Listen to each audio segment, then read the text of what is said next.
Hello, it is Ryan, and I was on a flight the other day playing one of my favorite social spin slot games on ChumbaCasino.com. I looked over at the person sitting next to me, and you know what they were doing?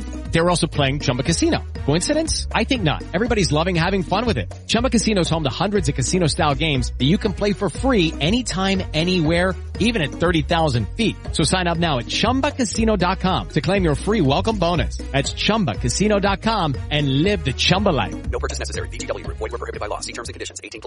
Hey guys, it is Ryan. I'm not sure if you know this about me, but I'm a bit of a fun fanatic when I can. I like to work, but I like fun too. It's a thing. And now the truth is out there. I can tell you about my favorite place to have fun. Chumba Casino. They have hundreds of social casino style games to choose from with new games released each week. You can play for free anytime, anywhere. And each day brings a new chance to collect daily bonuses. So join me in the fun. Sign up now at ChumbaCasino.com. No purchase necessary. VGW. Void where prohibited by law. See terms and conditions. 18+. Lucky Land Casino, asking people, what's the weirdest place you've gotten lucky? Lucky? In line at the deli, I guess? Aha, in my dentist's office. More than once, actually. Do I have to say? Yes, you do. In the car before my kids' PTA meeting. Really? Yes. Excuse me, what's the weirdest place you've gotten lucky? I never win and tell. Well, there you have it. You can get lucky anywhere, playing at LuckyLandSlots.com. Play for free right now. Are you feeling lucky? No purchase necessary. Void where prohibited by law. 18+. Terms and conditions apply. See website for details. You're listening to the RAP podcast, the Welsh Regional Rugby Appreciation Pod, where we try to cover all the important issues on and off the field in Welsh regional and national rugby. If you'd like to get in touch with the show, all of that information is at the end, so you'll just have to bear with us and get to that bit. In the meantime, enjoy this week's show.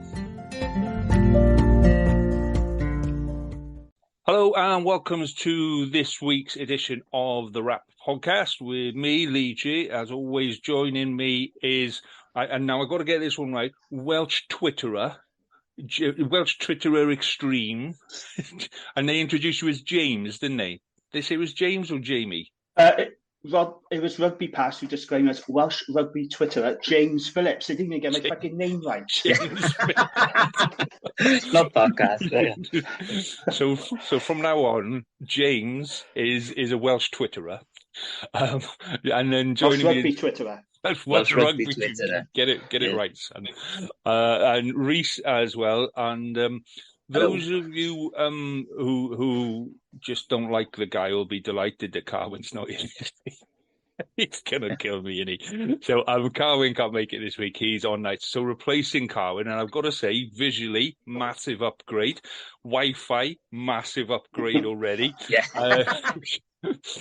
Joining us is Jonny McGinty from, I've forgotten already, the Scottish Rugby Podcast, isn't it? Scottish Rugby Podcast. That's really well done. Thank you very much. Yeah. See, so the funny thing about it is that's what all the banners around Murrayfield say as well, because we got the name before the official one did. So we get free advertising at Murrayfield every game day, which is brilliant. Smart move. Yeah, very good. Yeah. Very good. Yeah. You can't fault that, can you? When somebody else is doing your advertising for you, that's spot on. That is. Yeah, not just someone else either. The actual union, the SRU, put the boards up all around the stadium. Brilliant.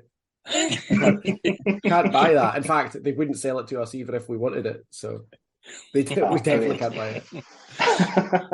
We should try that, boys. We should rename ourselves as the Welsh Rugby. Yeah, we couldn't call it the Welsh Rugby Union Podcast, could we? But has someone got the Welsh Rugby Podcast? Yeah, Wales Online have got one, haven't they? Yeah, they do. But it's not going anymore. For them. Oh no, you're right. Good point. I'm sure we might get on to how Wales Online boils my piss later, but yeah, I wouldn't want to be mistaken for them. We can talk about that for sure. We can talk about that. Well, let's start off with a bit of admin then before we get into rugby, gents, and let's do drink of the week. So, Jonny, obviously Carwyn, bit of a heavy drinker, he's got a selection of various bitters, shorts, tequilas, rum, that sort of thing. How are you replacing him this week, my friend? Oh, in a totally different way. Although I have to say, if this was Friday, I'd be right into that. But I'm also a primary school teacher, and the kids are hard enough work without a hangover. So I stay off the beers on a school night. So I've got myself a wee coffee. I got a new espresso machine for Christmas, and I've become quite the arsehole since then when it comes to like coffees and stuff. So treated myself to an extra one. There's something about an espresso machine, isn't there? Like, It's so good. Yeah, absolutely. Ours has got the milk wand and everything on it. I was going to say, is it like one of those automatic ones, or is it one you've got to do yourself? Because there's ones you do yourself, that's a proper job. Do it myself, yeah. We do it ourselves. So it's got a little espresso bit and then a milk wand. Took me 4 days after I got it to draw a penis in a coffee with it. Obviously, I got it for Christmas, and then a couple of days after Christmas, my wife got me a book of like latte art, how to make it and stuff. And then 2 days after that, I drew a penis because I am, like I say, a primary school teacher. That's next level. That is. Yeah. I'm a primary school teacher. I'm a father. I'm a middle-aged man, but I am also a rugby player and a punk musician. So if an opportunity comes up to draw a dick on something, I'm going to do it. So, read this book and went, I can draw stuff with that. Great. Here we go. 2 days later. It's about the only thing I can do. The only latte. I am indeed, yes. Yeah. What sort of stuff do you play? What instruments? I play bass. I haven't been in a band for a few years. I used to be in a band called Uniforms, and Cardiff was our favourite city to come to in the UK. Loved it. So. Oh, fantastic! Yeah, we'll chat about this more after, because you might know some people I know down there. Absolutely, man, wicked. Yeah, Reese knows all the famous musicians in Cardiff because he's their go-to person. If they ever need a bit of advice on the drums, Reese is the boy. Reese is where they go. I'm the straight 4/4 and nothing else. Yeah. Do you know Question the Mark, Reese, from down Cardiff? Sorry? Do you know Question the Mark? No, they play in Cardiff a lot. I think they're from Bridgend actually, but they were really good pals of ours. They used to put us on if we were touring down that way, and yeah, I loved Cardiff.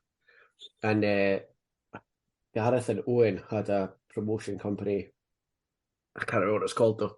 They put on loads of shows in Cardiff. They're brilliant. Is it Shoot the Loon or Shoot the Goon? Oh, Shooting Goon! Fucking love Shooting Goon. They were so good. Yeah. I know only through a friend, like, sort of thing, but I know, like, John, the old lead singer, and Jimmy Hewitt, the bassist. They were local boys, they are from around this area. Like. They're from Splot, aren't they? I told you we'd find ways of not talking about Wales and Scotland, didn't Cardiff. Yeah, sorry. Rugby podcast, you boys carry on. Me and Jamie can hold the beer. You boys carry on. Sorry, I just crack on. We're fine. He's a punk musician. Sorry, Rugby podcast. I'm back. Yeah. Right, last thing very quickly. I'm sure that Gareth and Owen's promotion company was called STHC, and they put on loads and loads of punk shows in Cardiff. They're absolutely top lads as well. They're brilliant. The scene used to be massive, yeah, it is. It's a lot falling away. We used to love coming. We used to play Goody Who quite a lot. Or it's knocked down now, yeah. Yeah, I know, that was really upsetting. Or is it the Moon? Is that in Cardiff? The Moon, yeah, on Womanby Street, yeah. Yes, that's the one, yeah. Yeah, absolutely. I was there not so long ago. Are you boys? Yeah. All right, we'll come back to this. This is a whole new podcast we're going to start. I could catch up on EastEnders if you want, and I can come back. Right, Reese, what's your drink of the week, mate?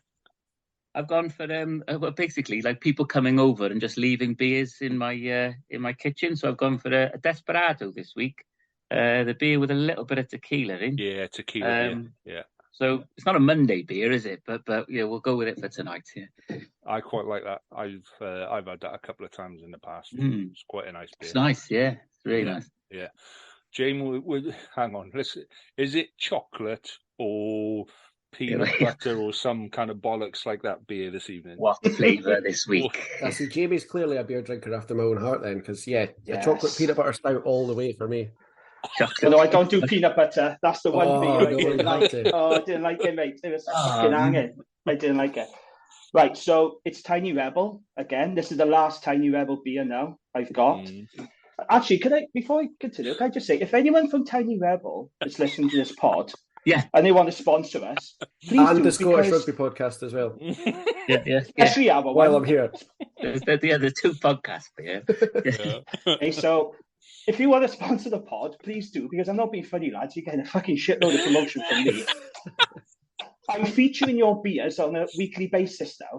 So if you do want to sponsor us, get in touch, please do. That's all I'm saying. That's all. Right. So tonight I've got Monster. You know the Monster. Oh, did you get the January ones? Yeah. I fancied them, but I never got around to ordering them. Hawaiian Punch. Oh, you'd have loved them.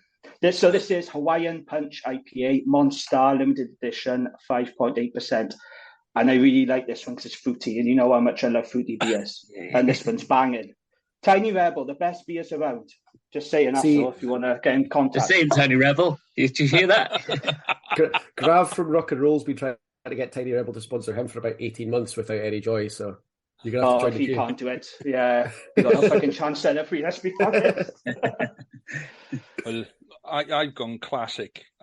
After the game on Saturday, I felt it was quite apt. I've got one called it's called Ghost Ship on there because there's fucking nothing inside once you get past the outside bit. I don't even. It looked. I quite like the picture. So I went, okay, I'll have that. And I didn't even look at. Apparently, it's a citrus beer. So, but I can't find out who it's made by. But, it's Adnams, I think, from down Portsmouth. Ghost Ship. Oh yeah, the big.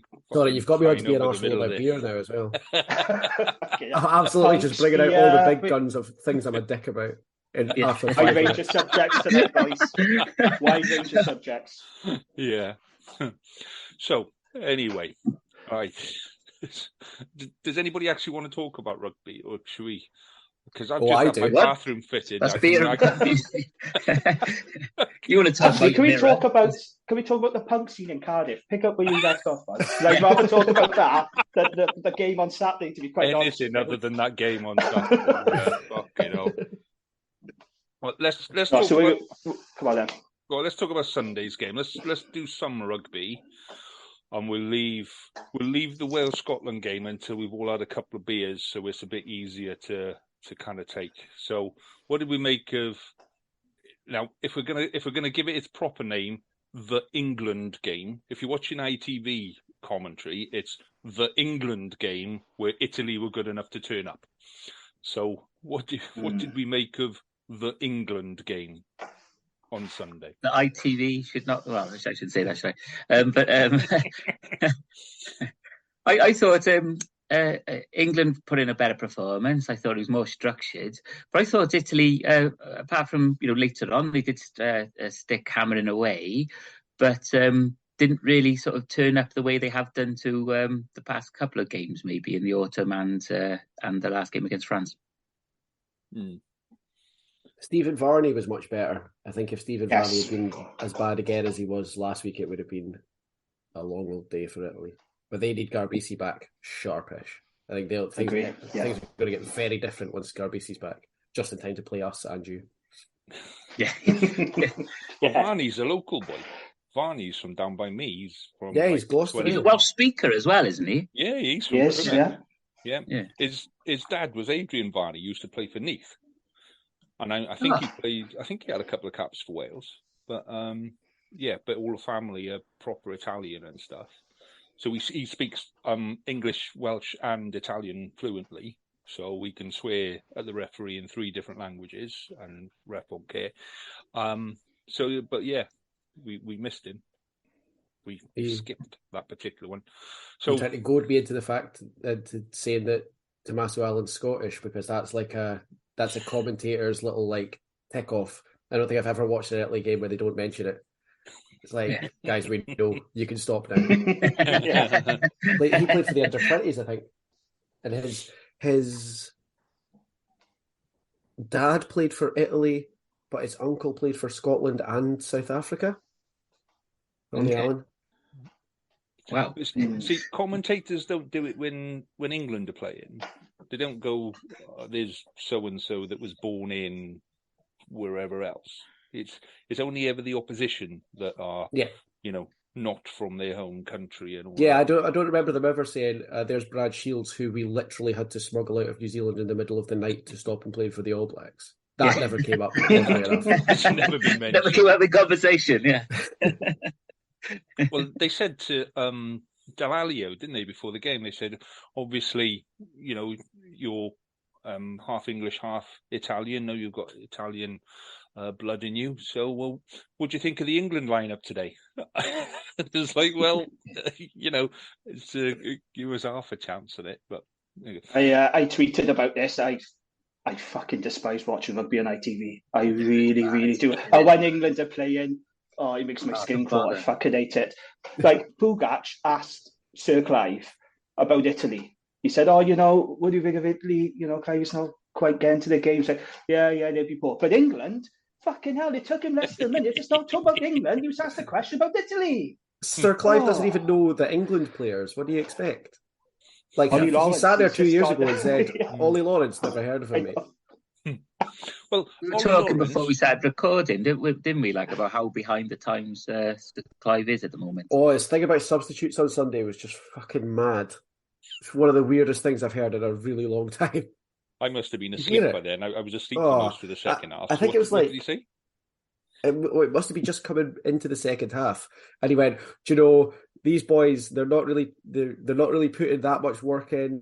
They've all got 80 minutes in them. I don't want to see them making any substitutions just for the sake of it. It's like, Clive, have you watched any international rugby in the last 25 years? In fact, any rugby at all? No coach since basically the start of professionalism has ever gone, do you know what, we'll just leave those boys on the bench. It's fine. It's not like they're trying. It's not like the boys on the field are trying very hard. We'll just leave them on. Fuck off, Clive. Oh, I know. And it's like, look, you won a World Cup. We get it. But fucking hell, Clive, keep up, mate. Rugby carried on since 2003. Like, do you know what I mean? He's so out of touch. He's so behind the times. I'm going to quote that as Welsh Twitterer James Phillips. Welsh Twitterer says James Phillips. It's not Jamie, it's James Phillips. Welsh Rugby Twitterer James Phillips said. Jamie's just desperate to go viral again. Yeah. No. 41,000 likes on that. Seriously? Six Nations. That's brilliant. Man. I'm not one to boast, but fucking hell, 41,000 likes. See, I'm happy when I get 4. Anything that goes to 4 figures for me, I'm pretty happy with. One of them's your wife. I know. I bet you've got that printed out and framed already, haven't you? You've got it on the wall with the thing. I've got it saved. I've screenshot this in my photos. I probably will frame it at some point. With that England-Italy game, though, I was quite disappointed with Italy, actually, because I just wish they were better in the first half. If they kept it tighter, I think it would have been a much more intriguing game because, England did switch off in that second half. And there was a period where when they came into the game, getting a lot of possession, they were entering England's 22 at will.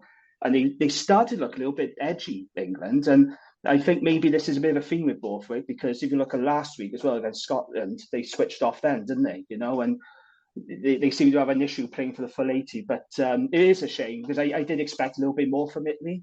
And if they only played better in the first half, I think it could have been a much more tighter and intriguing contest. But England did look a bit better, didn't they? I thought, compared to Scotland. It's kind of the opposite of how it used to be with Italy, because Italy used to come out all guns blazing and full of aggression and emotion and energy, but then they would tail off after 50 minutes. So you knew that if you just hug about for long enough, they'd get tired and you can run in a couple of late ones. And now it seems to be the other way around. Like they're in games at the end, but by then it's too late because they've started so slowly. I think they just need to sort that out and kind of balance out a little bit better. And they're much more competitive, aren't they? They're a lot fitter, and they're producing better backs than they ever have done ever before.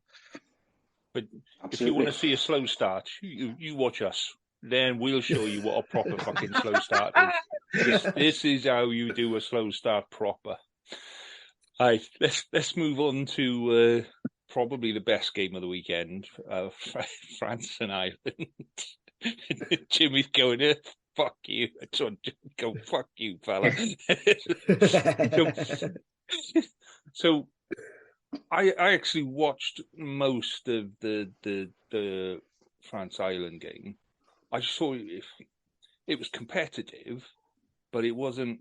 I didn't think it was it was a good competitive game, but it wasn't full of exciting, wild, interesting play. Do you know what I mean? It just really. I thought this was one of the best games in years. I thought it was great. I thought it was good, but I just didn't think. I don't know. I think I expected more. I think my expectation level was 80 minutes of just throwing the ball around and running in tries left, right, and centre. So I think my expectations for the game were a lot higher than I should have gotten off a fucking high horse, really, shouldn't I? It's the one I've seen the least of because I was at the stadium on Saturday. But I've enjoyed what I saw. I thought I was quite neutral until I got to the big screens at Murrayfield and realised I really wanted France to win. Every time I saw either Johnny Sexton or James Lowe, I was like, oh no, I want you to get fucking battered, actually. Now that I think about it. Now I can see your ridiculous top knot. I remember who I want to win. Yeah. When it just makes loads of the Cardiff fans that I speak to very happy, like, isn't it? They can't stand those players. So what did we think of the game, though, genuinely? Was it... I thought it was just pretty... It was competitive, but nothing in there really excited me. But then... I really enjoyed it. Those end-to-end the first half. The first half was fantastic, yeah. I think they just look Grand Slam-elect. Ireland at the moment. I can't see who's going to cause problems apart from maybe the Scottish side, but even the Scottish side, like as good as our performance was against Wales, sort of thing, making mistakes that might be sort of compounded by the Irish. They just look like the full package at the moment. It's another week where Ireland just don't look like they were trying their hardest yet. I think I can't shake this feeling that they've got another gear if they need it. And they just haven't needed it yet, which is pretty scary when they've played France. Well, was it something like France had less than a minute in the whole game inside the Irish 22? Yeah. Did you see that? Yeah, that was a crazy stat, especially considering how many points they scored as well. Yeah, and I haven't gone back and timed it, but I'm assuming that somebody somewhere has actually come up with that and done some research on it. But yeah, it's a frightening stat if that's how good your defence is, that you can keep France out of your 22 for 79 minutes in an 80-minute game. You're doing something right, aren't you? They just look really well coached, though, Ireland, don't they? Fowler's doing a superb job. Simon Easterby as well, and Paul O'Connell. They just look so well drilled, and Caelan Doris is playing out of his skin. I thought Ross Byrne did well when he came on.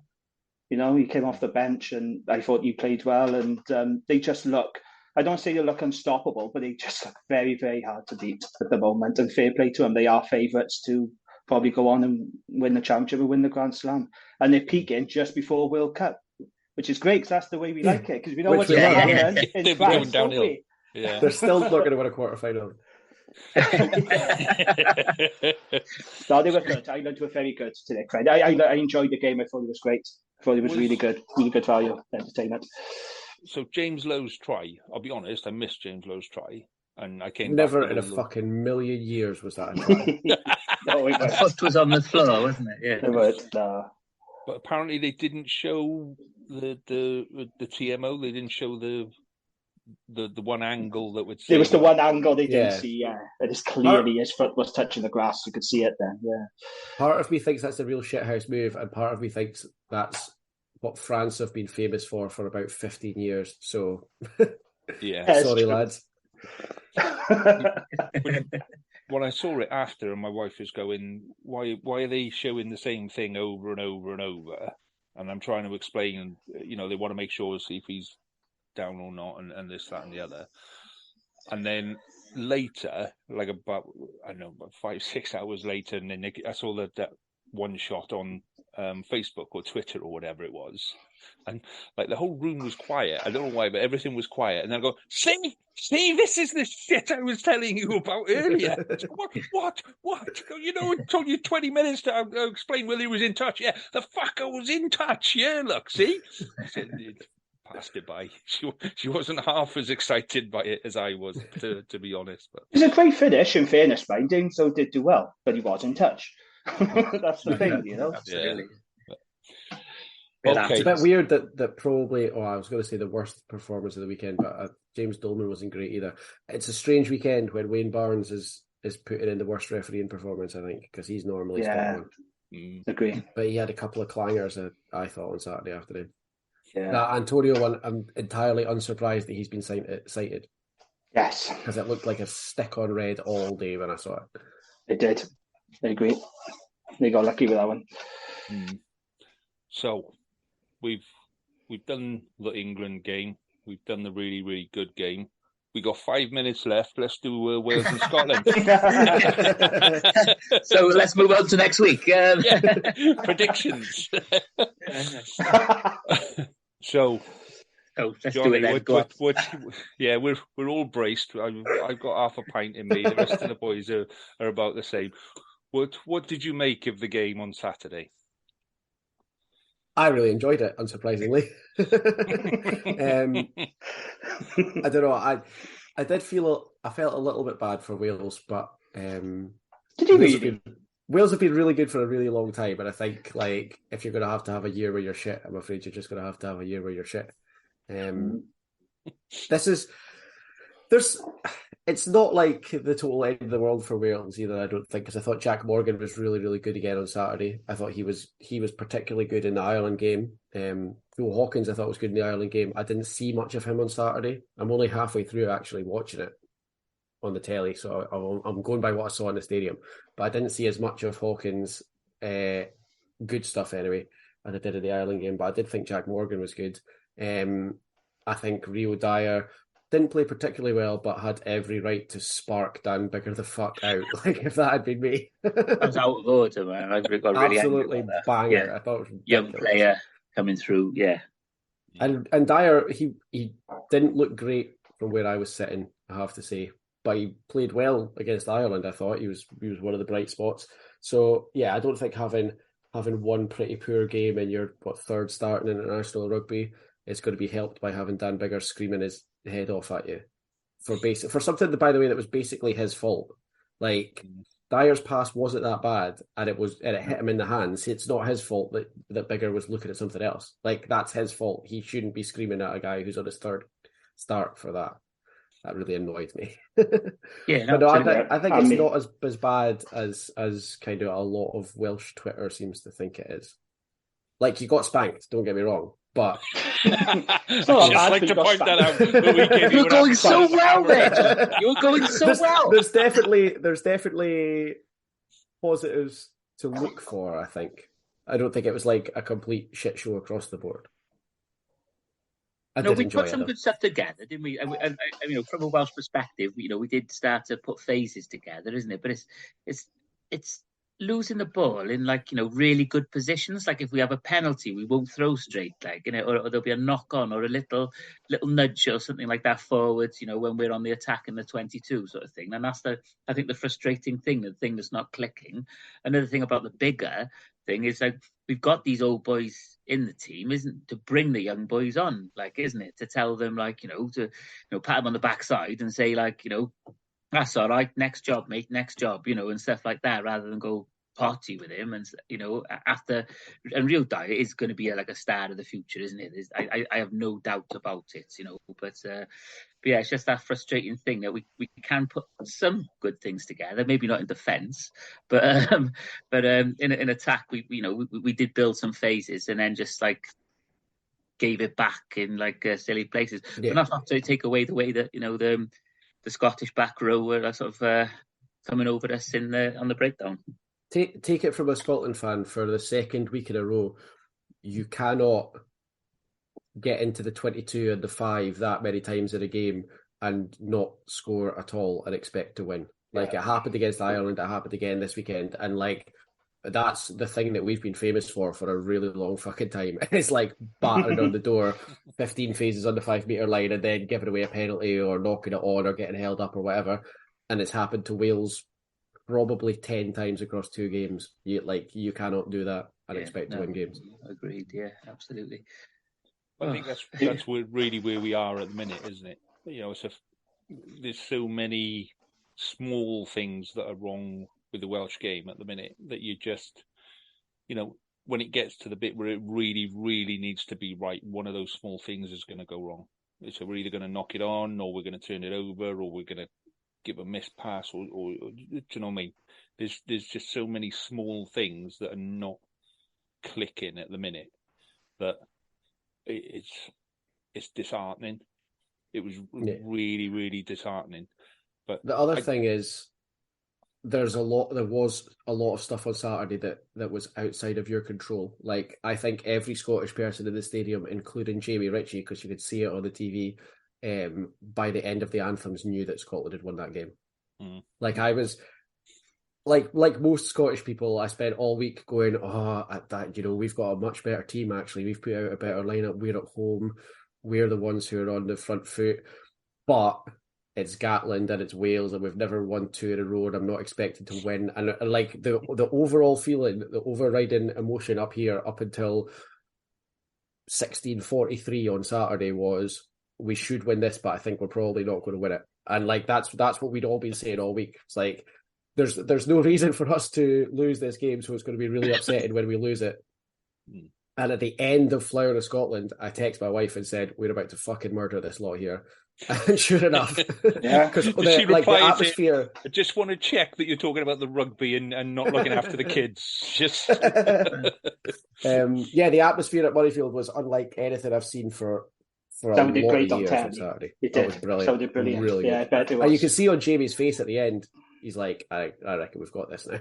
And I think that kind of switched for quite a lot of people. And and we've been the team who gets on the receiving end of that before. Sometimes you just get a day like that and there's nothing you could have done.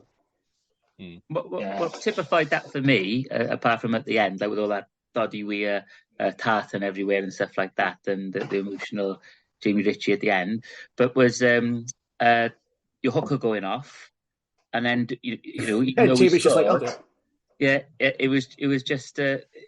You handled it quite well, I bet, some Scottish supporters were like, "Oh no," like Jimmy, what have you? And that's what we would have done in the past, like. And that sort of typified the whole effort for me, isn't it? The 14 Scottishmen just defending well, and I think last week and this week is the first time in probably 20 years of supporting Scotland, possibly more, that when teams are attacking inside our 22, I'm not that worried. Up until basically last week, if a team was attacking in our 22, I just kind of assumed that they'd scored because our defence was fairly substandard. Whereas the last couple of weeks, there's been a few times with England and Wales where we're on the 5 metre line, and I was like, I think we'll be all right here. Jamie Ritchie's turnover at the end of the Calcutta Cup would have made me absolutely shit myself up until last week, because that was a penalty machine for Scotland for years. And there just seems to be something a little bit different. In fact, I know your Ospreys man's not here, but I think it's Steve Tandy, to be perfectly honest. He's down about to say, Steve. Good job. Doing a good job. He's done a fantastic job. Yeah. That's one thing I noticed in the stadium on Saturday is we did a really, really good job, Ben White and Hugh Jones especially, of shooting up into the passing lanes. And I saw probably 5 or 6 times for all the Welsh halfbacks where they had a pass loaded up and they had to stop and reload it and go the other way. And it's not even like they were blitzing up and leaving holes. Ben White and Hugh Jones were literally a step or two ahead of the rest of the defensive line, but they were just far enough ahead that the passing lane was blocked.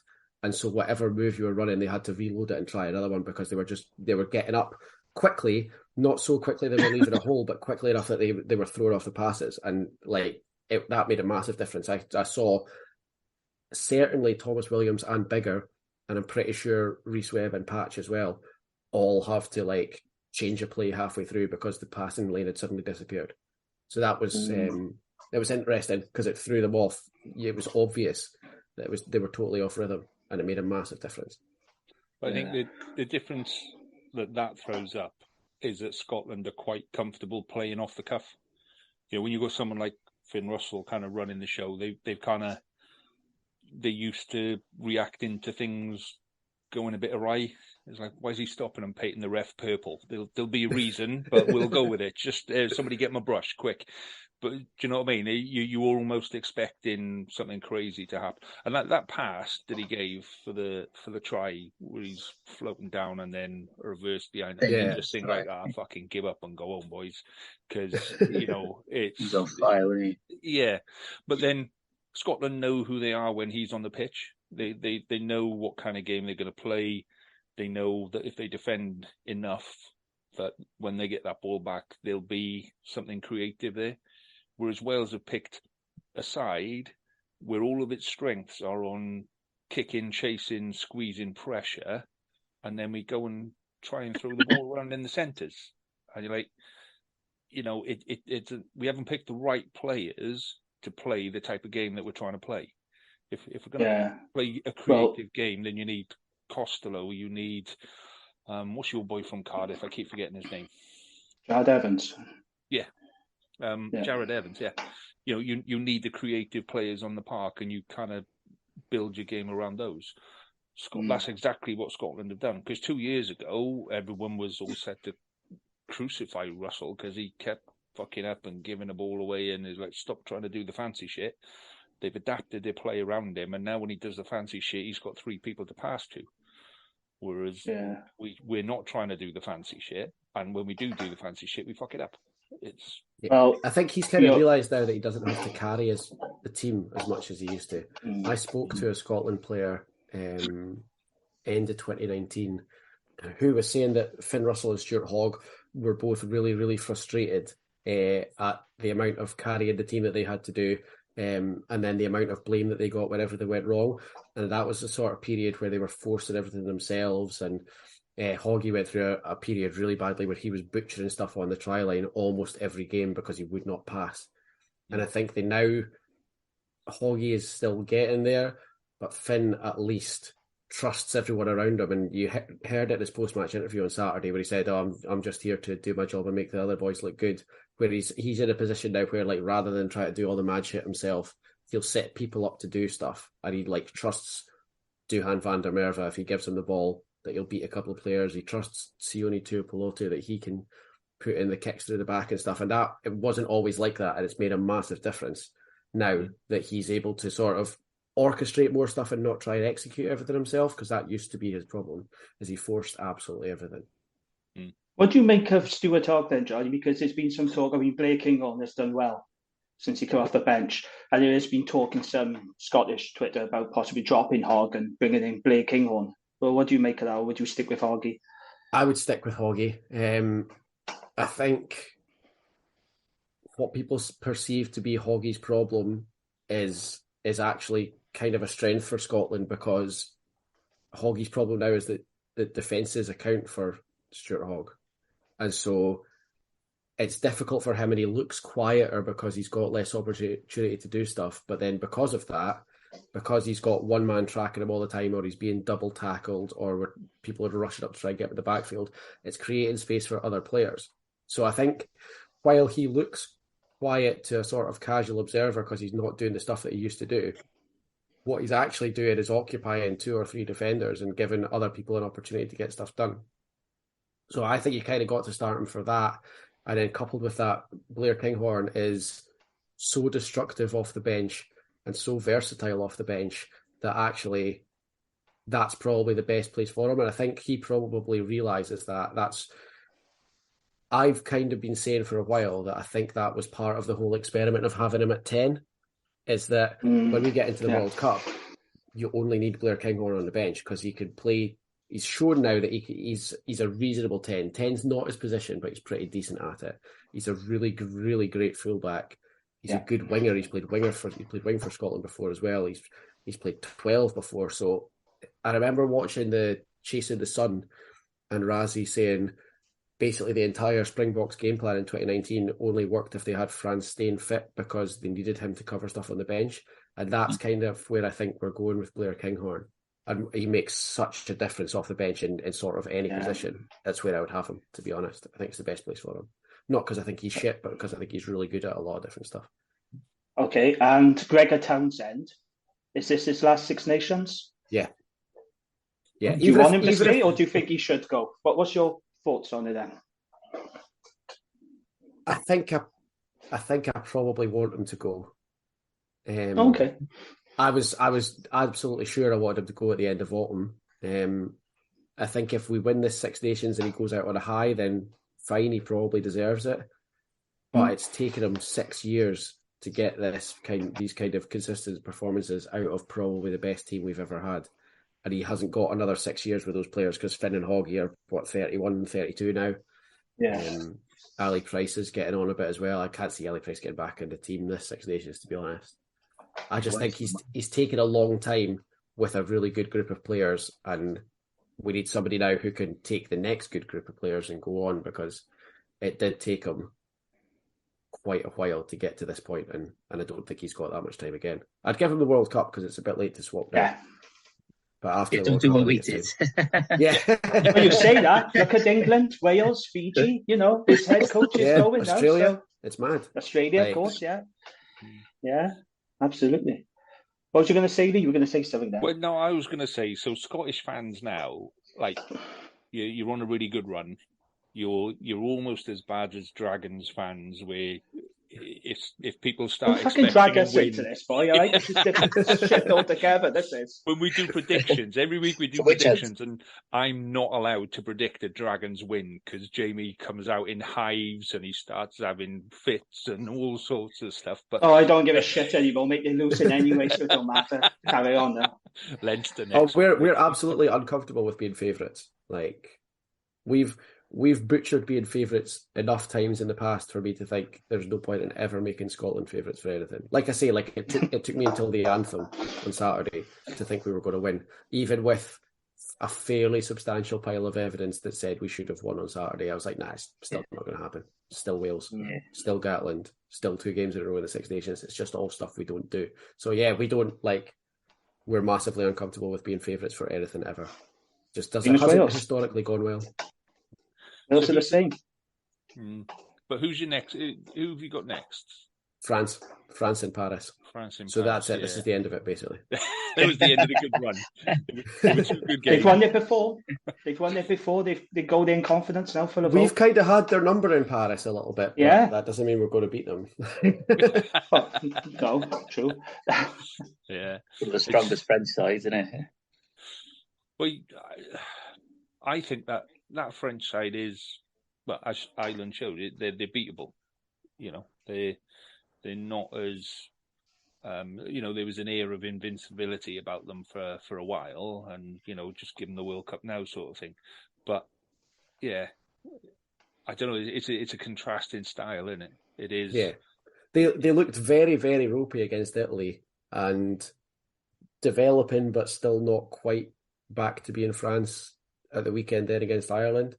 I can't see them continuing to be bad.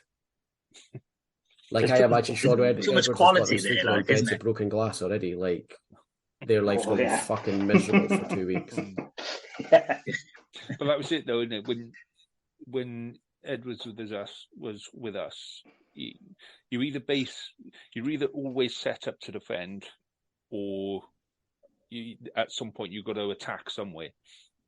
And Edwards doesn't like that. You're always ready to defend. Even when you've got the ball, you need to be ready to defend just in case. And I think that's where sides struggle, because you are so set up to, with him in charge, you are so set up to be defensive that when you've got the flair of France or whatever, the two kind of contrast with it. At some point they jar against each other, and you go, well, we want to start throwing the ball, we want to start running the ball, but then you've got other guys going, no, you need to be 10 channel, I need to be 12, you're 30. Do you know what I mean? It's that very structured stuff that France just naturally don't play. They like to play that. They're a bit like us in attack at the moment as well. They're very, very unstructured in attack, and you just kind of you watch what Dupont and Ntamack are doing, and you react to it. And you're absolutely bang on. You cannot be that loose in attack and still be structured enough in defence to be the defence that Sean Edwards wants. So something has to give, and they're going to have to work out which one it is, because I think they're kind of trying to do both at the moment. Yeah, absolutely. Can we just quickly go back to Wales? Because we are going to have to go over some uncomfortable stats and stuff. We've got to talk about this, mate. This is therapy, and we got to talk about it, right? So, and it's free. He's a dragon and more emotionally used to talking about this, isn't it? I'm used to wallowing in misery. This is what I do, right? But Warren Gatland after the game, he said, we're in a bit of a hole. And I was like, yeah, no shit, Warren. Fucking hell, we're digging deeper, mate, But the stats are awful. I mean, they really are. So Wales have lost 11 out of their last 14 games. In our last 3 games, we've conceded 108 points, 14 tries, and 43 penalties. Do you know how many penalties we conceded against Scotland? Anyone know that stat? Wasn't it 14, 15? I was going to say it must have been up around 15. Or was that the first? It was 19. It was 19 penalties in total. It was 22-0 to Scotland in our second half. That's how shit Wales were. So I thought we did okay in the first half. Yeah, I know our accuracy was off. But in the second half, it was a completely different story. And I was listening to the BBC Scotland podcast. Tom English was on there. And he said the second half was like watching an autumn international against a tier 2 team, which I thought was brutal, but fucking fair enough, because Wales were shit. But I got to get this off my chest as well. I got to talk about Dan Biggar. It's not done yet. No, I got to talk about this. No, this needs to be addressed, right? Because I tweeted about this on the weekend. Now, I love Dan Biggar, right? He's one of my favourite Wales players. He's a brilliant competitor. He's been a brilliant servant for Welsh Rugby. I love the guy. And I had absolutely no problem with the stuff he was saying before the game. I thought it was great. It adds a bit of spice, doesn't it? A bit of interest. And, we often say players are like robots and they're giving scripted answers. And fair play to Biggar, he come out and he talked the talk and that was all fine. But therein lies the problem. I think if you're going to come out, talk the talk, throw shade, you've got to back it up on the field. And it pains me to say this, but on Saturday, he was fucking abysmal. Absolutely abysmal. And that thing with Rio Dyer, I know we've covered it, but that really did piss me off. And Jonny was right. I didn't think the pass was that bad. Yeah, it was loose. I thought Scotland did well to put him under pressure. He looked nervous to me, Rio Dyer, all game. I don't know why, but he looked really nervy. And what good does that do? Berating a young kid like that, when the whole rugby world is watching, what good does it do? Fucking flapping your arms and shouting like that. It's not the first time Biggar has done it. Do you think a lot of what he was doing Saturday player, isn't it? Is because he was? Do you think he was frustrated that he'd given all those quotes to the press and then he was having a stinker and Wales were getting butchered, and like him shouting and screaming at other players and stuff is him taking out the frustration of the fact that he knows he's been made to look like a fanny because he's come out and said all that stuff and then Wales are not backing it up. I think that part of me thinks that's exactly what it was. And like him shouting and screaming, "Who the fuck do you think you are? Do you know Ben who White, I am?" wasn't it? White. Yeah. Like Ben White knows exactly who you are, mate. That's why he's doing it, you fucking muppet. He's wound you up and you've reacted. So yeah, I think he knows exactly who he is and who you are. Like it really annoyed me because if he had backed up his words, right, I wouldn't have minded. But to play like that after talking the talk and play like a prick.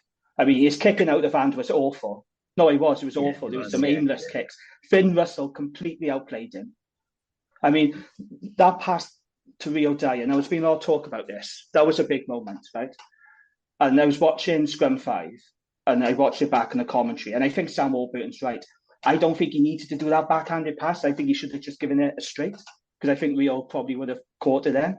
But, I mean, if we had scored that, Wales go into the lead in front. And that puts a completely different complexion in the second half then, because doubts would start the service in Scotland. We know what the history likes about Wales. It could have, I'm not saying Wales would have won, but it would have made it, it could have been a slightly different second half. I mean, we were completely blown away.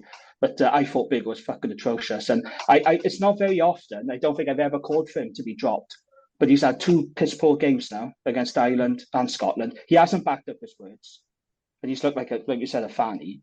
And I'm seriously thinking, maybe we should just go with Reece Patchell or Owen Williams. But I want to give a shout out as well to Jamie Ritchie because fair play, I thought his answer was brilliant in the post-match press conference because, the reporter tried to get, a bit of stir. So when you figure, and he just said, talk is cheap.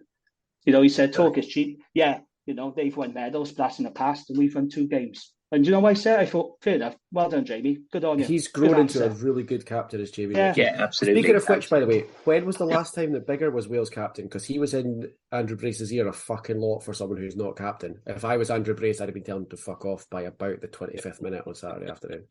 He's always been a talker, isn't he? There's a story about bomber Adam Jones in an Ospreys training session when Biggar was just on the scene, shouting at the pack, and this Ospreys pack was the one from the noughties, with sort of Adam Jones and Tier and all stuff like this.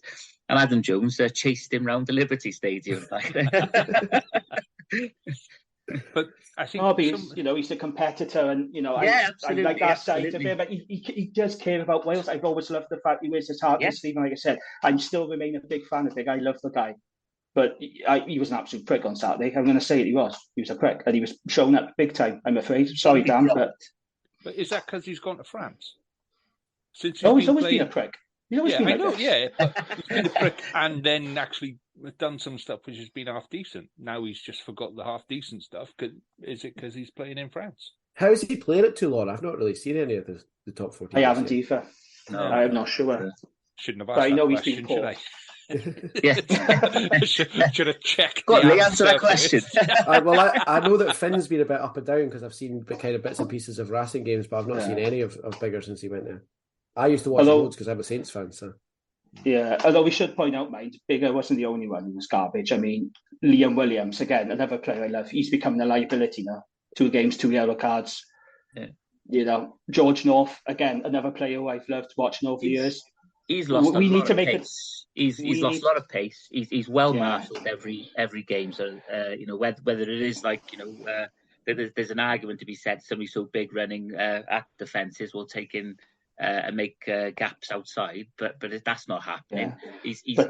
He's not doing what he's there to do at 13, and that for that reason, I think he's got to be dropped down. We need to make a big decision on George North because I think we got 2 options now. We've bring in Nick Tompkins, who I quite like, and he actually had a very good autumn, Nick Tompkins. I know he's this big fucking chaotic ball of energy and you don't quite know what you're going to do, but I do like Nick Tompkins. I think he's too mad for Gatland, Nick Tompkins. Yeah, is he a Gatland player? That's the thing. But I think it's worth giving him a try because George North at the moment is just, he's off it big time. I don't think we'll see him for a couple of weeks anyway because he was absolutely spark out on Saturday afternoon. Yeah. He should have come straight off. I mean, that how they left him. Yeah, I know. How they left him on the pitch. You could see, as he went down, his shoulder goes underneath him, and you could see his head is down on the pitch. He looked limp, didn't he, for a little while. He did look a little limp, and that's why I thought, oh, fuck me. Yeah. He was sparked. And the first thing that my boy said, so I was watching it with my boy, and the first thing my boy said, as he went down and you could see his head go, and he go, that's the end of his international career. Because that's the stage George North is at. He's had... Was it 3? We've said that many times, though, Lee, haven't we? George North has had so many fucking head knocks over the years, and we're thinking, oh, this can't continue. This is going to be the end. He still carries on, but sooner or later, I do think that. I think it was that. To stand him down. I genuinely, for his own, we saw Cubby earlier in the year. James Davis from the Scarlets. He'd been out for 2 years, 18 months, because of a head knock that couldn't shake it. And the doctor told him, you're done, son.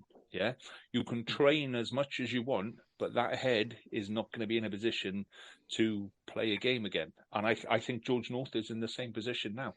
But have you seen people on Twitter, they keep saying, oh, put North on the wing. That's the other thing they keep saying. Well, who are you going to drop then? Because he's not our best winner. Are you going to drop? Well, are you going to drop Josh Adams? No. Are you going to drop Louis Samet? No. Rio Dyer possibly, but then you got Cuthbert as well. He doesn't earn a place on the wing now. He's only at centre because we haven't got the depth there. And Gatland said last week about Mason Grady, he says, and I quote, he was training a house down in training. So, all right, fucking give him a crack then. Let's see. What have we got to lose now? I'm at that point now, I just think, fuck it, let's chuck some youngsters in. The Six Nations are right off now anyway. I'm not saying completely rip it up, but we've got to start drip feeding and bringing in more youngsters as the tournament progresses now. I think we're at that tipping point now. Mason Grady will bring you what we got North in there for. He's like a 6'5" that can run like a winger, isn't it? So that's why North is there. So why not? Yeah. He's 20 years old, so he would be a risk by chucking a raw 20-year-old in, especially against England. That's a massive game to check. A raw 20-year-old into, but like I said, I just think we're at that point now where we got to go for broke. The World Cup is around the corner now. We got to start trying new things. There's a lot of guys in this Wales team at the moment who can just about manage 4 games in 6 weeks for the Six Nations, but in 6 months' time, no fucking chance can they manage 4 games in 2 weeks when you get to a World Cup pool stages. So you need to have some players in there that can put up with the pace. Not even necessarily like the game pace, but the pace that the games come at you in a World Cup. You've got 4 games in 2 weeks. Alan Wynne-Jones can't play 4 games in 2 weeks. He'd struggle to play 2 or 3 at the moment.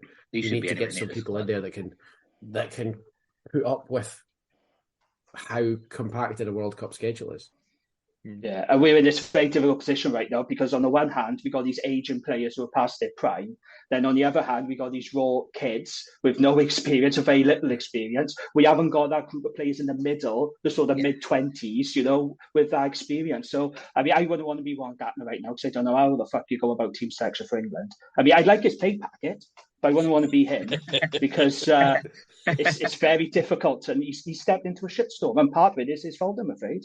He got out at the right time, and now he's blamed it all on Pivac. It's like, well, to be fair to Pivac, he did bring through a lot of new caps. Most of them weren't very good. So I don't think it's fair to blame all the blame on Wayne Pivac. I don't think that Gatland ever expected to be back the state that he left that squad in because he knew quite far out that he wasn't coming back after the 2019 World Cup, and he did not. I don't think he blooded a lot of young players for probably 18 months before that World Cup. Yeah. And so I think it's a little bit unfair of him to say that basically Pivac's fucked this squad because Pivac was left with having to basically start a brand new squad because Gatland hadn't prepared a succession plan because he knew he wasn't going to be there. And now he's back. He made the bed and now he's found himself lying in it, I think. And it doesn't seem to be taking much responsibility for that from what I can see. Absolutely agree, mate. Yeah. Well, if he is struggling with selection, he can always come on our pod next week and we'll help him. We'll, by all means, we'll select the squad for him, and I'm sure he'll sit there and go, "Yeah, you're talking a lot of sense here, boys." Yeah. Well, you say that Carwyn got the back row spot on because he picked Chunza and Reffel and Jack Morgan at age, which I thought he was on crack at the time, but fair play, he called it. I think you said that to him. Yeah, I think you said that on the pod, yeah. Not just that back row, some of his selection, it was way too bold, but now, do you know, on reflection, maybe I'm on crack, maybe we should go that way now, I don't think it worked, by the way. I know Jack Morgan, he did work hard. I think he's a great player, Jack Morgan. I don't think he's an 8. That didn't work for me, I'm afraid. An 8, is he? 6, no, I think he's just... And then for me, 6, he's got to be 6 or 7. 8, I think he's useful in emergency situations. He could do a job at 8, but going forward, like Gatland's talking about long term, for Toby Faletau. I don't think Jack Morgan is the answer. I think you either got to go Owen Wainwright because he was an 8 under Pivac. You try him again, and he's quite athletic and a good ball carrier. Or we have to bring in Ross Moriarty. I know you're going to think I'm biased, but I do think we've missed Ross Moriarty, that aggression and go forward because we're lacking ball carriers. So. Ross Moriarty would be the one I'd least like to see. Yeah. But then I think Ross Moriarty suffers from a lot of the stuff that a lot of Scotland fans say Xander Fagerson suffers from, where he can get sent off at any given moment. He can start a fight in an empty room, much like Xander. So can his own family. Do you remember his uncle and his father, Richard? Yeah. I remember seeing, was it Ross's Instagram, saying that someone shouted at his 13-year-old niece when she had a game. Scarlet's fans, yeah. How fucking simple do you have to be to shout at the 13-year-old niece of fucking Ross Moriarty? Yeah. Are you very fast people? Yeah. You must be off your head. I think that's a good idea. Yeah. That's Scarlet fans who make total lack of disrespect, isn't he? Moriarty could get sent off singing the fucking anthem is half his problem, couldn't he? He is a good player, but the reason he isn't in the squad is, we're giving away fuckloads of penalties as it is. Let's chuck Moriarty in and see if we can top 20, shall we? Well, we need aggression and go forward, and he will provide that. He will. One of my I think we've missed him. One of my favourite images is him choking out that Argentinian player. Sanchez for that bucket. And the referee going, drop him, drop. Good boy, drop. Ross, put him down. Put him down. Drop him and I'll give you a treat. Good boy. Yeah, it's going to be interesting selection. Interesting, one way or another. So, are we done talking about Wales now? I just say one more thing. This is about Scottish rugby. And no. Johnny will like this. Because it was a perfect weekend for Scottish rugby. Because on Friday night you had the under-20s beating Wales. It was Scotland's under-20s first Six Nations win for almost 3 years. Yeah. Apparently, John, did you know that? 3 years. Believe it or not, yes, I did. Our under-20s have been interesting. We've got a teammate of ours. His son has been playing for the under-20s. It was him, Callum, the big tight head that went off early in the game, which I'm still quite gutted about. yeah, we've been obviously keeping quite a close eye on them, and it's not been that fun to watch recently. So it was nice to win one. Sorry that I had to be like snatch it from Wales in the last minute. No, that's fine. And then Saturday, of course, we've discussed Six Nations. But then on Sunday, you had the women's team, the Thistles. They were at the Cardiff Arms Park and they beat the WRU Development 15, 21-7. So it was a perfect weekend for Scotland over Wales. It's our first weekend for quite a long time. But the women have got their own Six Nations again. They've got. I know we're playing development squads and all of that. So I think March 25th it kicks off, and we do the women's Six Nations proper then. So, which I'm quite excited about. Yeah, they're having a couple of. It's come on a lot, and it's good to watch. It's good fun. I really enjoyed the World Cup. I'm starting to get into women's rugby a lot more, and I really enjoyed the World Cup. The final was brilliant between New Zealand and England. The final was one of the best things I've watched in ages. We're quite lucky. We've got Craig on our pod who has been a women's coach and stuff for years, so he's dead into women's rugby. We get to talk to the Scotland squad quite a lot, and Craig really knows his stuff when it comes to the women's game. So I've been kind of on top of it for a couple of years through him. Keeps me right. But no, it's getting better and better and better. The crowds are getting bigger. The product's getting better. It's just been really good. And I think we've got Wales. In fact, we've got Wales the weekend of the European last 16 games. Oh, okay. So I think we're the Friday night, the 31st of March, I think, at the Dam Health. Okay. Oh, there we are then. Well done, Scotland. Yes, absolutely. And I'm going to say it now, right? I'm going to take my Wales hat off, right? Because Scotland going 2 from 2 now in the Six Nations for the first time since 1996. I think that's great for the tournament because it's been dominated by Ireland and France. And whether Scotland like it or not now, they're into the contenders conversation. Yeah, I'm not saying you'll win it, but you're part of the conversation, Johnny, and that hasn't happened for a long time, mate, was it? Yeah, I think it's not just us being competitive at the top end, which has been a long time coming, but Italy are competitive now as well. Like this is the 6 best teams, and I know that England and Wales are obviously on a bit of a rebuild, but this is the first time in 23 years now, that we've had 6 genuinely quite competitive teams in the Six Nations. Some obviously more competitive at the top end than others, but Italy are not the guaranteed coming home with 5 points team that we used to have. Like France really struggled to get 5 points against them. Absolutely. The other week. So it's just Wales are letting everyone down at the moment, isn't it? Let's be honest. Well, you've still got England though. You're like us. You always race your game for England. Yeah. Well, let's hope so. I just want to point out as well, I was very gracious of you there, Jamie, and stuff like that. And when we go back to regional rugby, I expect that graciousness about, your fellow regions. I like bollocks, right? Not a hope in hell. Oh, fuck. Right, so are we done with the Wales? Hang on, Jane, are you done with the Wales game? Have you got it out your system? Is it? I've had to say thank you, and you'll see my comments on the Rugby Pass article at some point after this podcast. Remember, I told you when they start stealing your stuff, they pay 60 quid if you call them out. Yeah, is it? Cammy from our pod does that all the time. They've stolen Cammy's memes quite frequently, and if he publicly calls them out and says you've just stolen that from me, they just say, send us an invoice, and they pay him 60 quid every time.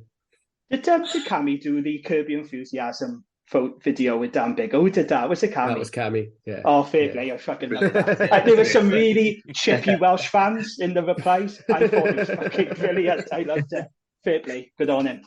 Great stuff. Yeah, Cammy's quite good at that. He's a good sort of quite subtle shithouse a lot of the time. Oh, I liked it. I liked it a lot. He's gone full on with Ed basically since the start of the tournament, which is always good fun because Ed is such a shout house. It's really good.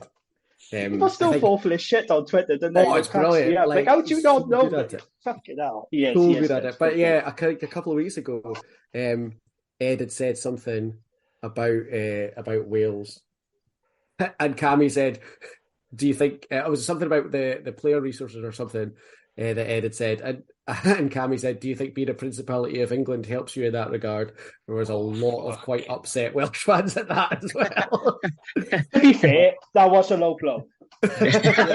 So I take back what I said earlier.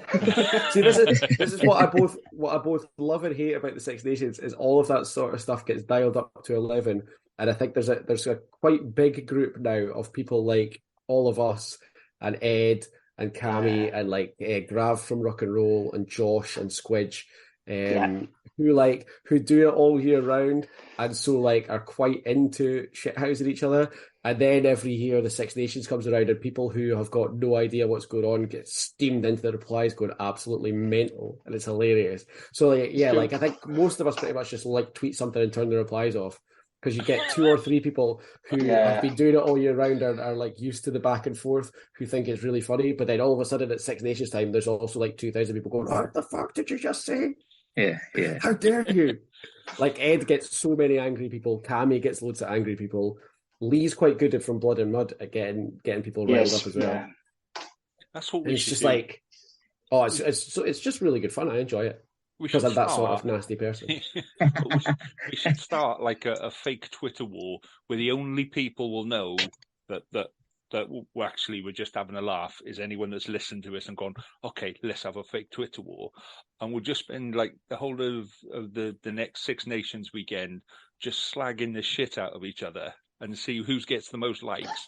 And then we'll see where we go from there. And we'll get the best people for that are Ed and James, who is a Leinster fan, an Irish Leinster, obviously. Irish I know James, and the 2 of them are unbelievable. Like, if you didn't know them, you'd think that they like properly hate each other, but actually they're just really funny. And then every Six Nations weekend, you get people who don't know that they know each other going mental in their replies. It's very entertaining. Twitter's great. Okay, so before we move on, then let's have a little look at some rugby news from this week. So it is transfer time again. So Sione Kalamafoni leaving, as discussed previously. We asked Mudrak and he said, maybe not. But it wasn't a great shock to any of us to see him going. What I am shocked at is the fact he's going to a Division 2 side in France. I mean, that's the level we're at now. That's bad news for Wales. Well, but we're getting outbid for players by Division 2 sides in France. The rich mind. They have got. I know. I was about to say those leagues are quite big. They're not peasants. They're not peasants out there. French clubs are loaded. And he is 35, isn't he? He's important to the Scarlets, though, isn't he? He's massive. It's a huge loss. Huge loss. Yeah, massive. And they'll find it very hard to replace him. But on the other hand, you can say, well, this is an opportunity now for Carvin Tobolotu to step up. Yeah. Yeah. And there's a couple of others as well. There's Luca Giannini, who was on the flank for Wales 20s on Saturday as well. So he's another one coming through. And Ewan Shenton as well. So opportunities there, but it's a big. He's still a top ball carrier. He's still a top meters maker in the URC so far this season. So it doesn't say great things for the sort of agreement in principle or verbal agreement or whatever it is that the WRU and the region said they had for contracts. That there are still people going, like you say, and I know they're not poor clubs, but the Pro D2 compared to the URC is a big fucking step down. And he is an older guy, but he's still playing internationally, I think, is he not, for Tonga Kalamafoni? I don't think he does. So, does he not? I thought he was. Tonga for a long time, which is weird. It's a big step down. And so, to not have the bargaining power to beat a Pro D2 team to a contract doesn't suggest that all is as well as it sounded for that verbal agreement that came out a couple of months ago. I would say it sounded that well, to be honest. The verbal agreement might have been, you're fucked, don't you? Yeah. So that was best look now. Yeah. I think we should have some more money. I think you should fuck off, and I'm glad we agree. That's we've reached a verbal agreement for years. That's how it's been for years. In other transfer news, we've got Liam Williams apparently leaving to go to fucking Japan. Yeah, a lot of money there. There is a lot of money there. Do you think he'll go? It's agent talk, I reckon. Well, I don't know. It might be just to get some more money in Wales with the World Cup coming up as well. so there's that pull, isn't there, just to have one final World Cup. But at 31, 32 at the moment, they pay big money over there in the second division. Was it Shane Williams that was playing for a second division side? And it looked like, some of the games I saw, like on Scrum 5 and stuff like that, it looked like they were playing in parks. But he was on, big money over there, wasn't he? Yeah. And not to sound too much like Sir Clive, but you do not need to be trying that hard playing in Japan. No, Greg Legal is still playing in Japan, and he literally plays every game looking like he's got the weight of his massive wallet in his back pocket. Like he's barely over a jog the entire game. And that's why he might go, isn't it? It might be his pension, Jimmy. He can't, he's, as you said, Jamie, he's getting a few cards here and there. He keeps getting injured for Cardiff. He's gone off twice this season. He might go on the strength of that. But the thing is, there's loads of these transfer stories now, because it wasn't that long ago we had bloody Justin Tipperick was supposed to be going to Bristol. Then we had Josh Adams supposed to be going to France, and they're coming thick and fast. But there will be big players leaving Wales. I have absolutely no doubt about that, because the Welsh rugby has got to cut this cloth. We know the wages are going to be reduced significantly. So, it's going to happen, I'm afraid. Do you think them and the English players have kind of been at least hinted that the cap rules and the residency rules are going? Because Gatland has kind of in quite a veiled way, since he came back and he's seen that, there's no budget, the players can't agree contracts and stuff, has gone, I don't know who came up with this fucking Gatland's law, but it's a shit idea and I'm getting rid of it. The 60 cap law? Yeah, and England seem to be doing the same thing, because Joe Marchant is now a part of their consideration again, and he's off to France in a couple of months. Jack Willis is currently in France and still being picked for England. I think that these, the 60 cap rules or the central contract rules that you have to be playing here to play here type rules are going, by the sounds of it, because there is no money and there's teams folding and stuff. Well, we need Rowlands. We need Rowlands for the World Cup, don't we, as a second row, I think. And he's going. I think we have to take him to the World Cup. Looking at the second row that we've got at the moment, with either a really old Alan Wynne-Jones or a Beard who doesn't always fire properly, and some real young boys. Well, I had an argument. Well, I say debate. I had a bit of an argument with Carwin about this, because he wants the 60 cap law scrapped completely, and I said no. Let's not scrap it. Let's reduce the number of caps. Because this 60 cap law, let's not forget, this is not for the region's benefit. This is for Wales. It's to have full control and to keep them in camp, to stop them going off in the off weeks, so back to their clubs. Scotland doesn't want that. He wants full control of his players. He wants full access to them. That's what this 60 cap law is about. Don't be fooled in thinking it's going to help the regions, because it's not. But where Rowlands is concerned, what's going to happen now is Gatland got to go to the PRB. He's got to get a special disposition now. And he's got to get the agreement of all four regions and the WRU to allow Will Rowlands to play in the World Cup. And on the evidence we've seen so far, we have missed Rowlands to fuck in the Six Nations. We really have. We've missed. He's an engine, that guy. And you've seen at the Dragons, when he don't play, we're fucking awful. But when he does play, we're not so awful, right? He's such a big player. So, again, it's a big decision to be made. But do I want a 60 cap law scrapped? No. But I do think it needs to be amended, because our law came in a long time ago now, and the rugby world has changed, circumstances have changed, and there needs to be some amendment. But I don't want it scrapped completely, but that's just my personal view.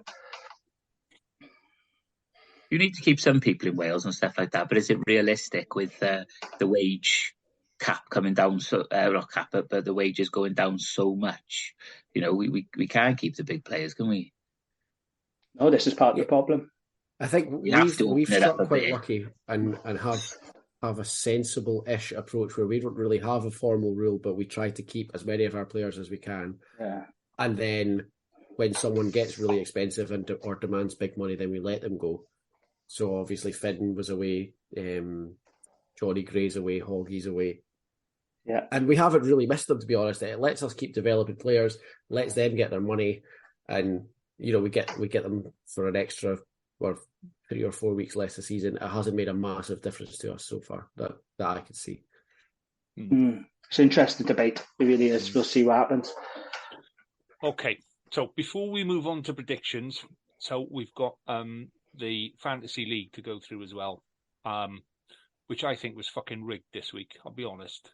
I'm sure somebody must have fucking adjusted my selections because I was doing really well. I had a terrible fantasy week this week.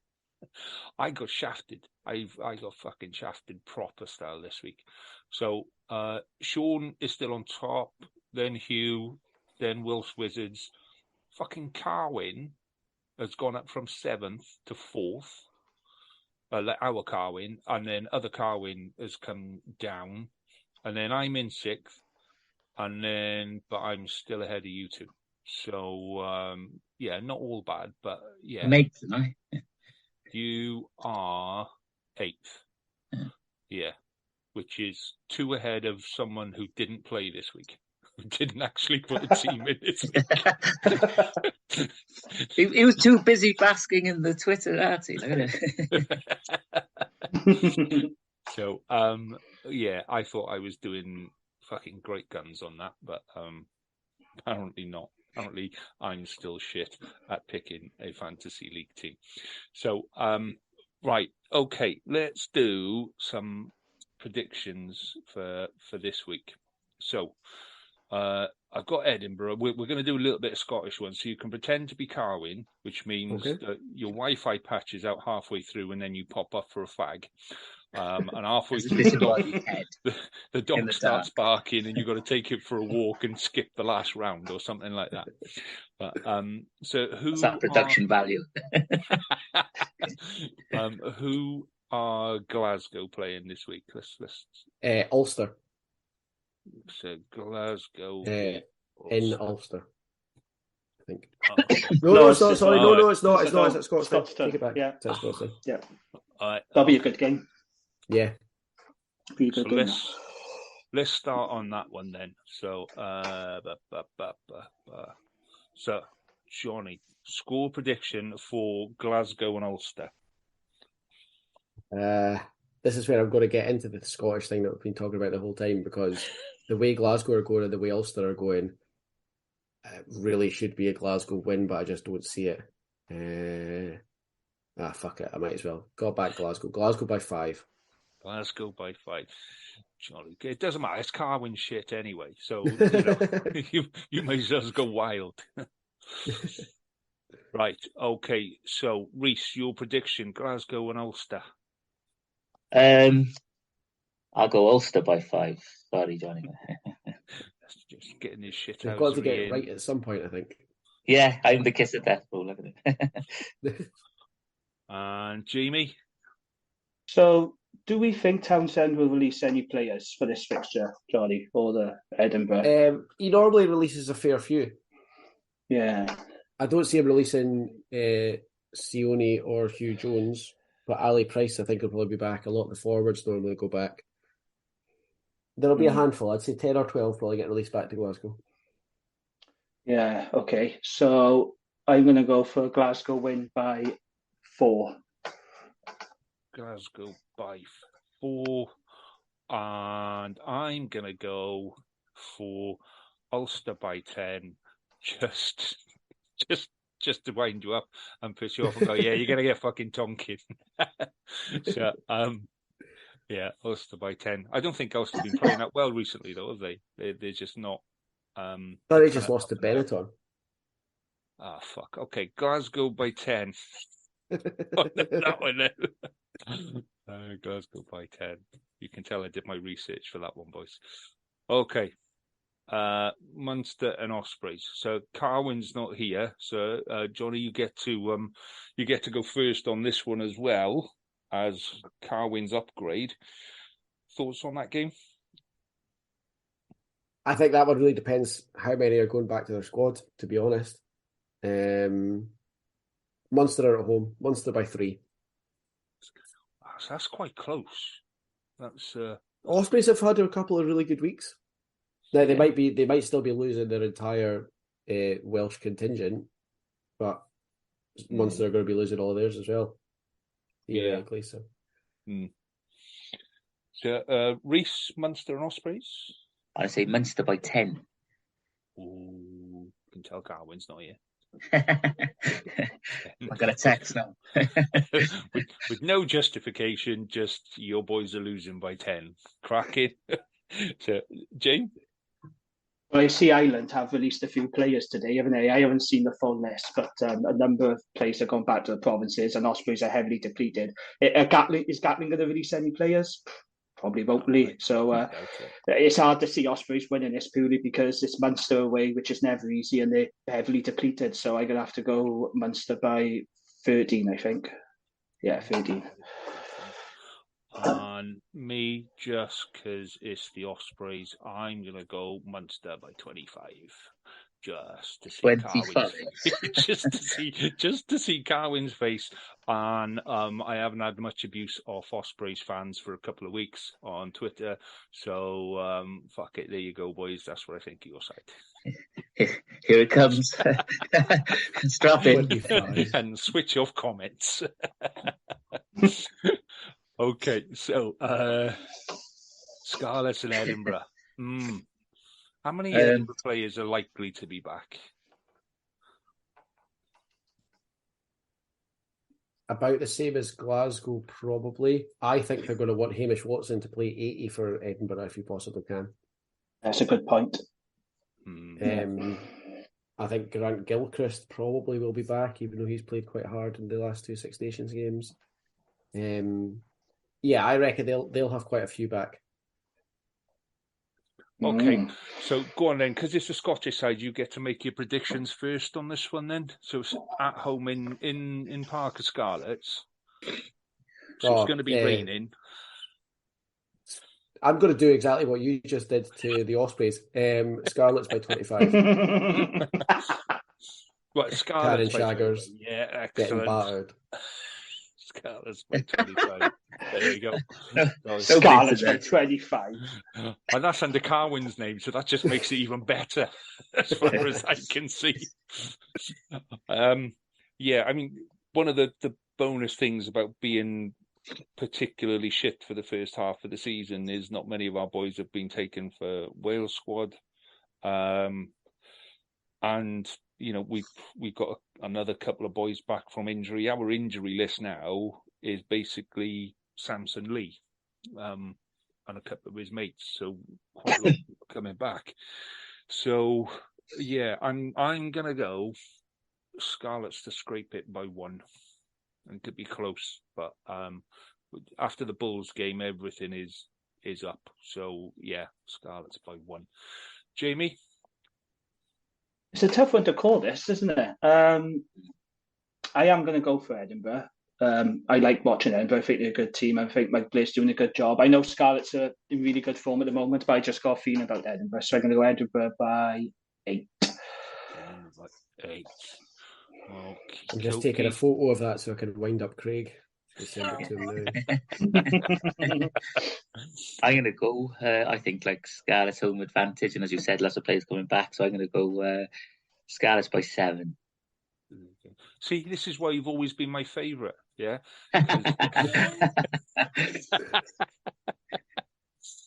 Oh my God! I don't even look at it. Right. So what was the score last time you played Benetton? Oh, shut up.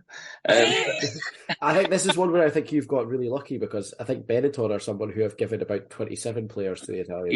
Yeah. And we have got, a lot of our players out. We're just playing really poorly at the moment. All right, I'm gonna back Cardiff. I think. Oh, go on, Cardiff by 7. Cardiff by 7. Oh, how adventurous! Come on! That's a brave move.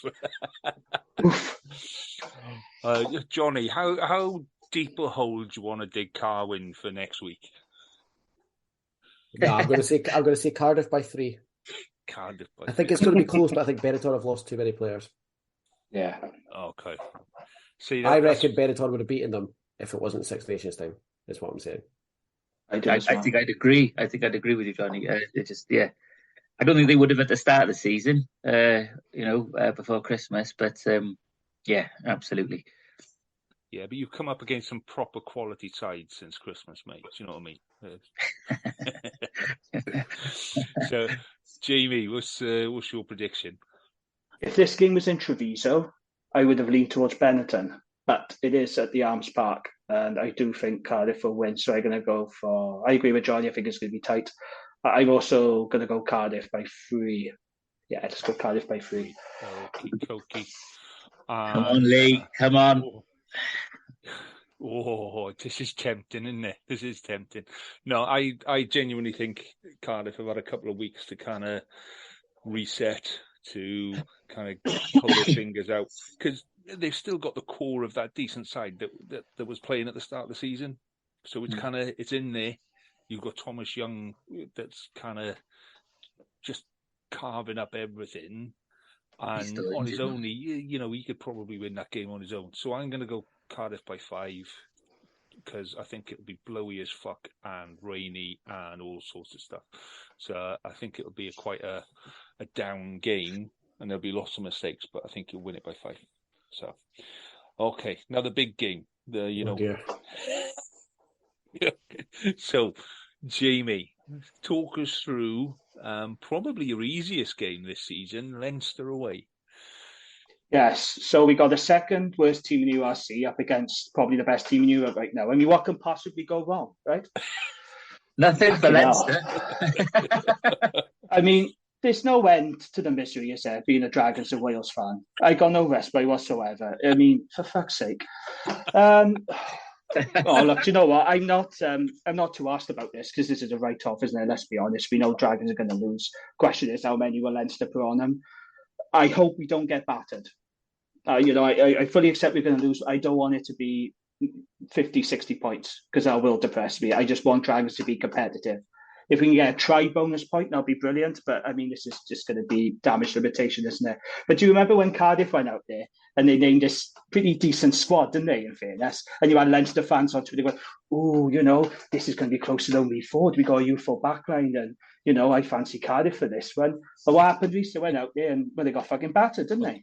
They got taken to the cleaners. It was miserable from start to finish, like, do you know? I was watching it. And it was a decent team. So I'm thinking, well, if they do that to Cardiff, fuck knows what they're going to do to the Dragons. It was a decent team that didn't play decently. We just weren't in it at any point. Like they were forcing mistakes, but like we were making mistakes for them as well. Like it was shocking. Yeah. It was shocking. I mean, it would help if we could have Alan Wainwright and Bradley Roberts back, because they're down the pecking order in Wales. I don't see why we can't have those players back. But this is going to be one to watch behind the sofa. I'm going to have to go Leinster by at least 30 points. At least 30. Oof. Yeah. Okay. Johnny, your thoughts? Dragons by 2. I reckon. What's in that coffee, Johnny? What's in that coffee? I reckon. Remember the really terrible 3-0 Leinster Benetton game from during the Six Nations a couple of years ago? Yeah. I'm picturing something like that finishes like 12-10 to the Dragons. Oh, I'd love that. The Jamie's about to explode. I don't think I'd go on the next podcast. You'd be like, how did Cardiff get on, Reece? How did Cardiff get on? Reece, your prediction? I reckon Leinster by, I go 30 odd points.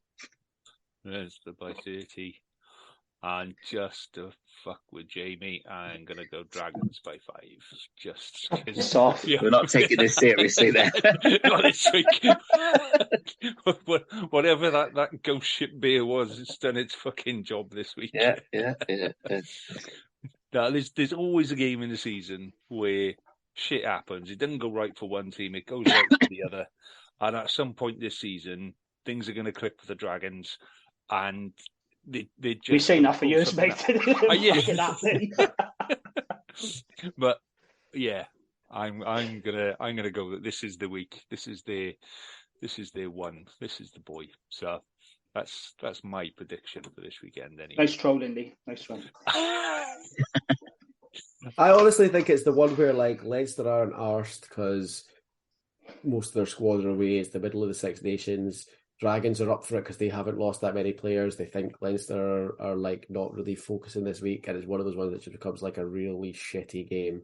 yeah, 12-10 or something for the Dragon. Oh, I'd take a shitty game, I would. I'd love a really dour shitty game, and Dragon's not getting beat, get battered. Oh, he would. I would.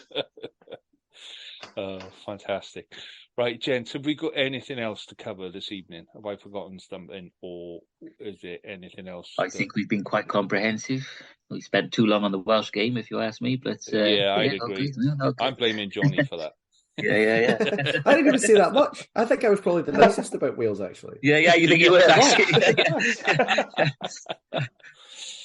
So, give us a quick plug for your podcast then, my friend, and tell all of our millions and millions of listeners why they should be listening to yours.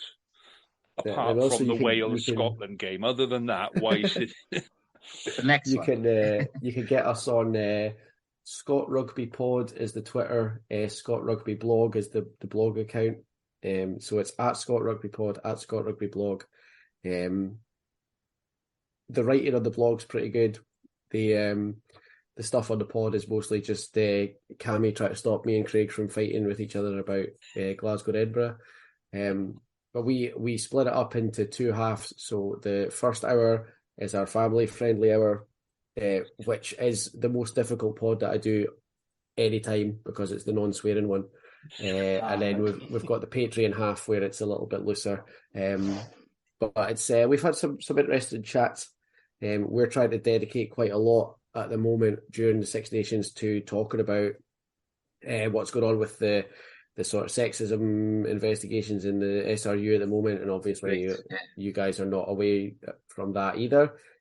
So yeah, we like to try and kind of cover a bit of the issues that are going on around as well as covering the games. But we enjoy it. We had a nice chat about Scotland Wales last week. We're going to have an even nicer one this week. You can skip this week's if you want to. But no, it's good. And yeah, like I say, we kind of like to catch up on everything. We'll get a lot of the URC. We'll talk about the women's game, the Development League and the Women's Six Nations. And yeah, if you want to chuck us a couple of quid and join the Patreon, you can hear us get a little bit looser, a bit swearier. We went through all the Scotland players' favourite sandwiches on the Patreon 2 weeks ago. Just that sort of that's where the nonsense goes in that, huh? So. Yeah, fantastic, man. We don't have that luxury. We have to mix it in. When Jamie starts talking and gets too serious, we have to throw some stupid shit in just to bring it back to normality. Don't get me wrong. We don't go completely nonsense free in the main pod. There is still nonsense. But if you want the real nonsense, where we try to get the recipe for Jaffa fingers off Mr. Kipling and stuff, that goes in the Patreon half. That's great content. Why wouldn't you sign up? I know. Yeah. I mean, it's worth the £2 a month, I'll tell you that much. Excellent stuff. We were once called by one of our followers four wankers talking shit about rugby in a pub, and which is what we should have named the pod. We should have named the pod. Four wankers on a pod. Well, when we talked about the trans ban a few months ago, we got called pedestrian sports journalism veering into dangerous men's rights activism. And I was a bit like, well, pedestrian's fucking generous. Thanks for that. I'll take that all day long. Fantastic. Well, Jonny, thank you for your time, my friend. It's been a pleasure. I hope you've enjoyed it. And I enjoyed it a lot. I'll give you one last completely unrelated tidbit before I go, especially for Reese. Anybody in South Wales who knows will know Hobos in Bridgend is the single worst load-in and load-out venue in the United Kingdom. If you've ever played there, you'll know exactly what I'm talking about. There's maybe one person listening that might know, but it's fucking awful. If you ever get offered a gig at Hobos in Bridgend, ask if someone can carry your stuff up the stairs for you, is what I would say. Yeah, fantastic. Thank you for that last little nugget of wisdom. And on that note, gentlemen, we shall bid ourselves good evening and enjoy your rugby. We'll catch up again next week and do the same shit all over again. All the best, boys. Have a good one. Nice one, guys. Cheers now. Cheers. Ta-ra.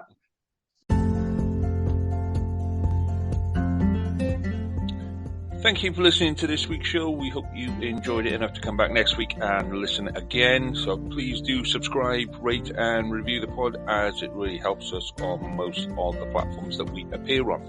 You can keep the conversation going on Twitter and Facebook by searching for us WRAP, WRRAP, or you can email us on welshregionalrugbypod@gmail.com. We'll be back next week to do some more of the same. We hope you'll come and enjoy us, and in the meantime, enjoy your rugby.